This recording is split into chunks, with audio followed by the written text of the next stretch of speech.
your dot point from your study design, what you need to learn is called Dijkstra's algorithm. Okay, so this next part here, that's a skill. Okay, your skill is to find what they call the shortest path in your network. So from one point to the next point, what is the fastest way to get there? That's essentially where your GPS is coming from. They use Dijkstra's algorithm as well to figure that out. So your job is to figure out a network like this one. Okay, so you got a network. Your goal is to figure out from A to B which one's the fastest route. So you got, say this example, it's Bartow to Kenton. I made a video on this one as well. But your aim is to say which of the pathways would be the fastest or the quickest or the shortest way to get there.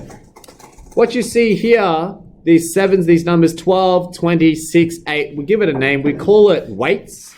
It's the weight of, it could be time, it could be distance, it could be the amount of money that it costs to get from one point to the other. So those numbers are called weights. Your aim is to minimize the amount of weight you get as you go along the pathways. Okay. Now you can do this in 3 methods. Okay, so there are 3 methods here. One, you can do this logically, as in you kind of just do it by inspection. So if I asked you, what is the shortest route from Bartow to Kenton? What you would be doing in your mind is you'd be like, well, I can try 7 because that's small. Then I can try maybe 8. 7 plus 8 gives me 15 now. And then I might say maybe I can go 13. Right, so you test that out. You say 7 plus 8, 15. 15 plus 13, 28. Then you test again. You might be like, well, maybe I didn't go 13 there. Maybe I did 7 plus 8, 15, plus 5 is 20. 20 plus 11 gives me 31. Then I might say, well, actually 31 is a bit too big. 28 was pretty good. Are there any other ways to get there? Well, maybe I could have done, say, 7 plus 9, 16.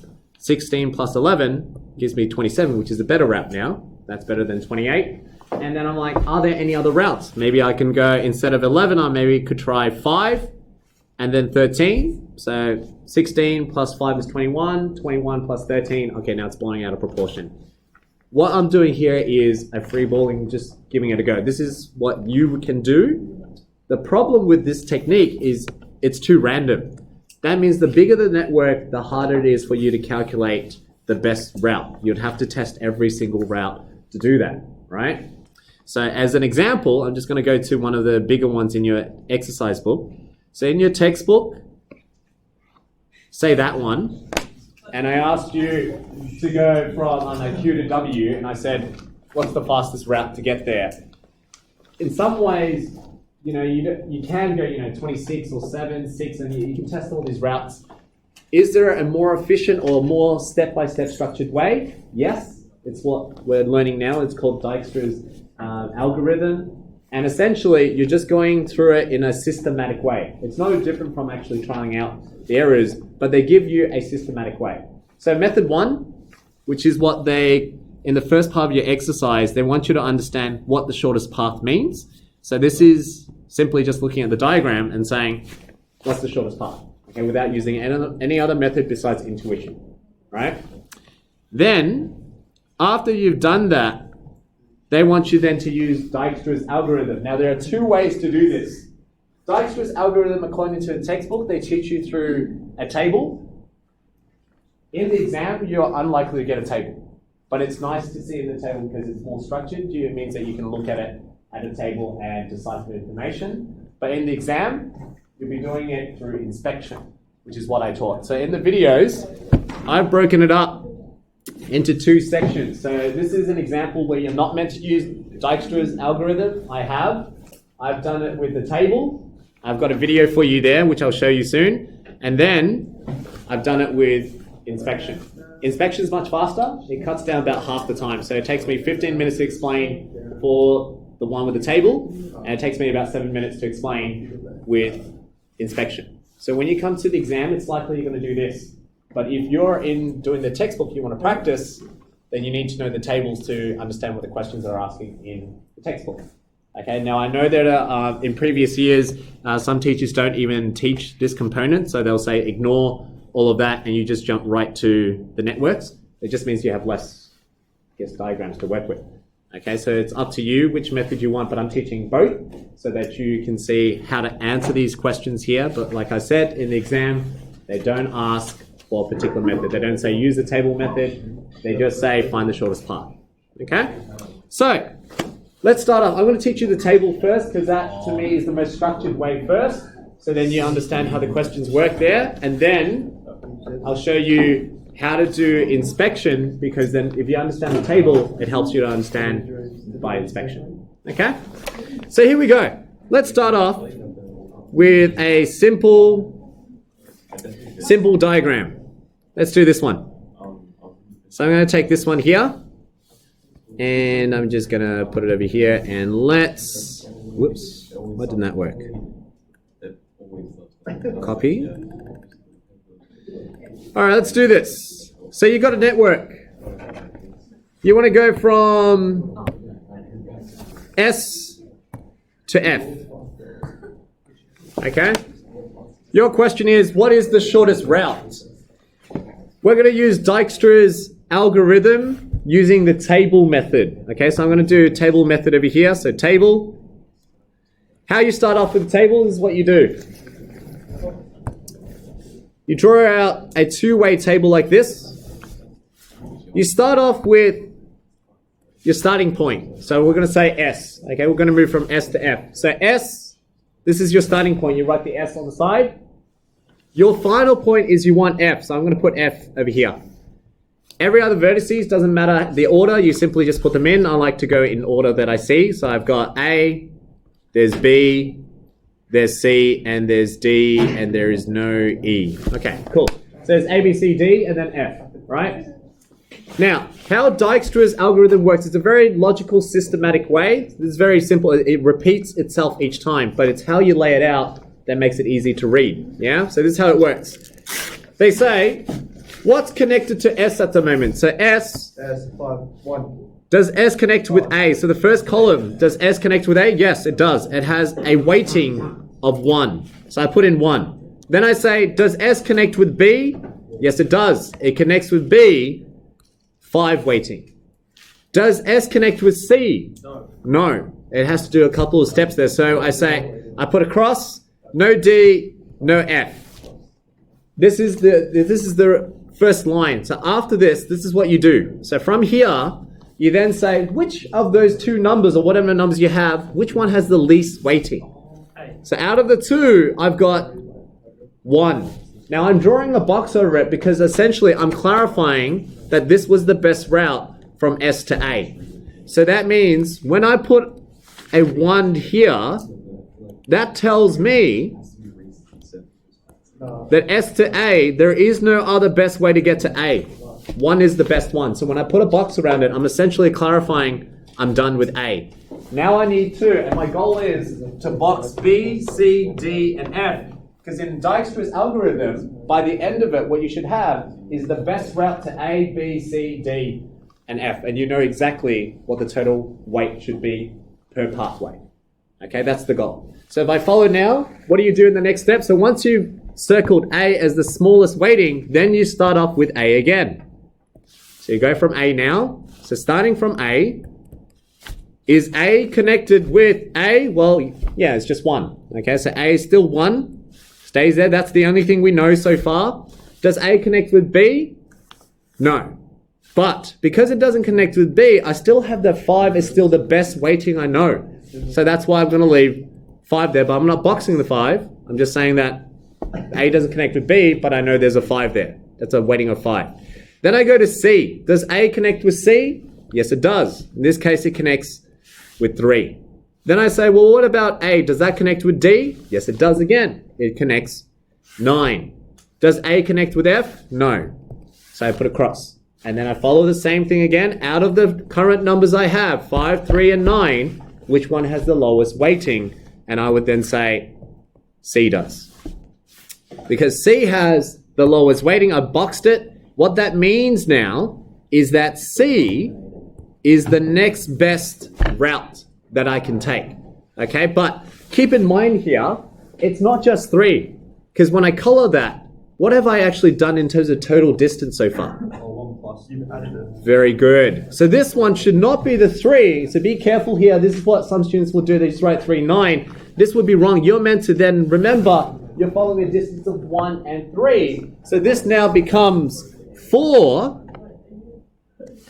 4 and 10. And then you still ask yourself, okay, so 4 and 10 and 5, which one is still the best weighting out of 5, 4 and 10? And it just so happens that It's 4. C is still the best route. So I'm still going to go with C. So I got C there. And then I'm going to say, all right, so all I know so far is 1. I know 4. Okay, but I don't know anything else yet. I haven't confirmed anything else. 4. So I'm going to write 4 next to C. So we know 4 apparently is the best route to get to C. Then I look at the connection here. I look at C, starting from C. Does that connect with B? No, it doesn't. But the best number I've got so far is 5. So I still write down 5. What about C? Does that connect with D? Yes, it does. There's an extra 4 from that.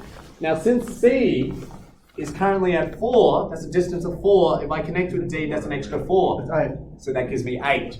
So here, I fill out 8. Out of the 2, 10 and 8, clearly 8 is the better one. Rather than a weighting of 10 to get to D, remember D was sitting at maybe 10. If I went 1 plus 9, that gives me 10. I'd rather 8. So that's why I changed that 10 now to become an 8. And then I ask, does C go to F? No. Okay, so each time you go, these numbers should be the best weighting per vertice. So, out of 5 and 8, which one's my next best? 5. Okay, so 5 is the next lowest weighting. That's my B term, so I'm going to start at B. I know now 1. I know 5 is the next best one. I've already got 4, which is C. I don't have D and F. So now starting at B, which is over here, I'm going to highlight it. This is B. A weighting of 5 is what I know. Can you see what I'm doing there? So in the diagram, I've got 1, 4, 5. That's my 1, 4, and 5 there. That indicates the best route from S to B, S to C, and S to A. And then now I say the same thing. Does B connect with D? No, it doesn't. Because B doesn't connect with D, H is still the best weighting that I've got. Then I say, does B connect with F? And yes, it does. It connects with an extra 6. Okay, so from 5, so B's at 5 with an extra 6, I now have 11. So this now gives me 11. Out of the 2, which one is the better route? Or best weighting, it would be 8. So that now gives me D. So D, now if I rewrite it, I've got A, I've got B, I've got C, I've got D. Question is, at D, do I have F? Okay, does it connect with F? And we can see at D, it does connect with F if I add an extra 2. So that finishes off my problem. Oh, the pen's dead. Let me just give me a second. Oh, the last box. I know, on the last box. I was so confused. Give me a second. Let me disable and then enable it.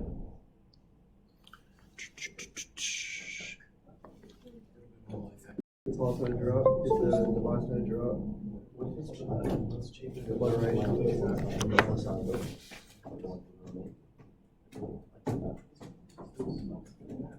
Oh my god, my laptop doesn't turn on anymore. That's so sad. We were right on the, just at the end right there.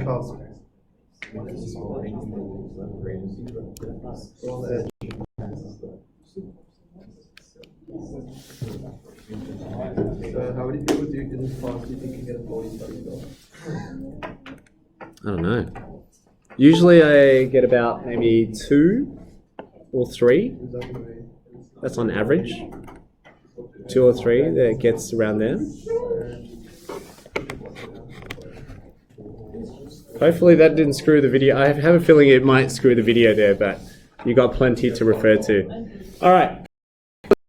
As I was saying, we were saying D connects to F by an extra 2, and I know that D connects with F by adding an extra 2. So D is currently at 8. 8 add an extra 2 gives me 10. So 10 is a better weighting than 11. So how did I get 8 again? Remember, to get 8, I'm highlighting this route here. D becomes 8 because I went S, A, C, and then D rather than going up here. 4 plus 4 gives me 8. And now I know 8 going down to F, D, from D, that gives me, this is my best route. And so, when I finish it, this last box here that I'm going to be boxing in green, listening, this is the best route from S to F. Now, how this algorithm also works, or what's nice about the table, is you can work backwards to figure out the pathway. So instead of looking at the diagram, you don't actually need a diagram. You can actually just refer to the table to work out the best path. How do you do it? This is how it works. You start off at F. So you start off at F. 10 is the weighting that you have. There's no other 10s. So from there, you're currently in row D. So you move to the column D that you see here. I'm going to move to column D, okay, which is 8. Then I color all the way up, all the 8s are colored. That brings me to row C. So from row C, I go to column C, which gives me 4. And then I color all the way, all the 4s, because that's where the 4s were. From there, I say, well, that brings me to row A. So then in column A, I follow back. That gives me 1 and it traces back. So that tells me the route is I start off at S, I go to A, then I go to C, and then I go to D before I get to F. So you can then go back to the diagram and see if that is true. Say I went from S to A to C, C to D, D to F, and that gives me a weighting of 10. Okay? So this is Dijkstra's algorithm using the table. So it's nice that you can read from the table. It's nice that it's structured in the same way and you just keep going through. But it is tedious. It takes a long while, and when you're in an exam, you're not going to be using this table because they won't ask you to. There is a better way to do it. You just simply look. You use the same principles, but you do it visually. Okay? So, let's now, I'm just going to